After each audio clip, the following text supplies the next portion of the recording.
lugama afaan isaati irratti isaaf godhaa lugamni sanuu ibiddarraa qatee jechuu nas'alullah as-salamata wal afiya akka reefun tana jee dardarri islaamaa tokko dhalaaleen islaamaa tokko yoo nuti diina islaamaa hin qaraanuu jenne fitnatu shahwaa keessa seenna fitnatu shahwaan tun hedduu aangoo fadhu beekamuu fadhu addunyaa qofaaf yaaddawu akhiraa irraanfachuu dhalaa jaalachuu ammaan tana haraamin nas'alullah as-salamata wal afiya hashiisha farsho kun cufaatu fitnatu shahwaa yoo diina qaraanee akka sahaabota al-athhar al-akhyar alayhim min allahi ridwan akka isaanitti yoo nuuf hin galle fitnatu shubhaa keessa seenna fitnatu shubhaan tuni diinni namatti wal fakkaachuu akka ammaan tana agartan allahu akbar jeetuma muslima akka isaa ajjeesa shugguxii isaa rasaasa nyaachiseetiti obboleessa isaatiin shahadaa qabadhu jee ajjeesa tuni hamtuudha maqaa islaamaatiin islaama akkamitti ajjeesta amma yoo taarika keenya waan kana laaltan akka gaariitti nu ibsi amma gurbaan Uthman ibn Affan alayhi min allahi ridwan ajjeese dhugarra ka ifjiru ifsaha maalif fitnatu shubhaa keessa seene diinni kun itti wal fakkaati Uthman ibn Affan alayhi min allahi ridwan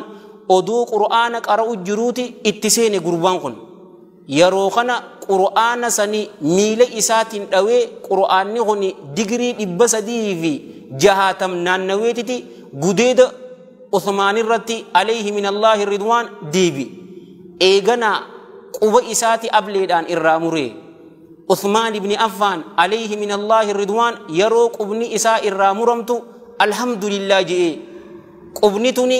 wahyi rasuula rabbiitiif sallallahu alayhi wa alihi wa sahbihi wa sallama tabarreesuu turteeje suuraa mufassalaa garte suuratul hujuraat irraa hamma suuratul naasii jechu sani galmeesuu turteeje gurbaan kuni Uthman ibn Affan alayhi min allahi ridwan maalif dirtee yeroo ja'aniini hoggu sagaliin isa direeje jaha dallansuun anqoma keessatti isaaf qabuufin isa direeje sadii ammoo rabbiifin isa diree isiniin hin jenne obboleeyyan kee fitnatu shubhaan fitnatu shahwaa daran hamtuudha mee qur'aana miila isaatiin gurbaa dhawe gurbaa barakaa qabu kan Uthman ibn Affan أمير المؤمنين عليه من الله الرضوان قربا رسول sallallahu alaihi wa alihi wasallam jannatan gammachiise kana ajjeesteetiti ati jannata seenuu feeta gurbaan kuni maqaan isaa Kinaanatu ibn Bishr ja'aniini na'latullahi alayhi sinja qoysaan isaa al-mawtul aswad du'a gurraatti jechuu turaniini gosa Sudaysi irraa warra ture Sadus warra ja'amurraa warra ture sinja ammas jaartiin isaa jaartiin Uthman ibn Affan jechu alayhi min allahi ridwan yeroo jaarsa isiin rabbi sodaattu qulqulluu taate isiin bareedduu taate jaarsa isii fidaa baasuudhaaf qaama isiitiin ruuhee isiitiin yeroo gama jaarsa isii fiidu isiis qabeeti harka isii irraa mure yeroo garagaltee fiidu maaltumaatu taa'aa isii akkanatti guddise jedhee ni arkatan qixaaxa isaanii rabbirraa jarri sanis obboleeyyan kiyya ka islaama warra khawaarijaatii jechuudha nas'alullah as-salamata wal afiya amma addunyaa tana cufaatu akka godhu jiranis walumaani agarraa jechuu wanni walii ibsuun hin jiru miidiyaa wanni nu kannitu ni geessii jechuudha obboleeyyan kiyya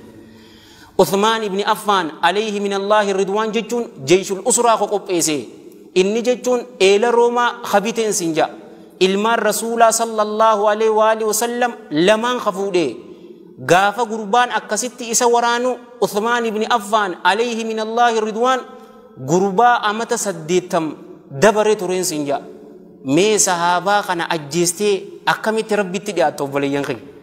honnooti ilaal yoo nuti diina qaraanee akka abbootii keenyatti al-athhar al-akhyar alayhim min allahi ridwan yoo akka isaanitti nuuf hin galle fitnatu shubhaa keessa seenna fitnatu shubhaan hamtuudha ka ummata islaamaa takka akka hin taane kanu goote jechuudha obboleeyyan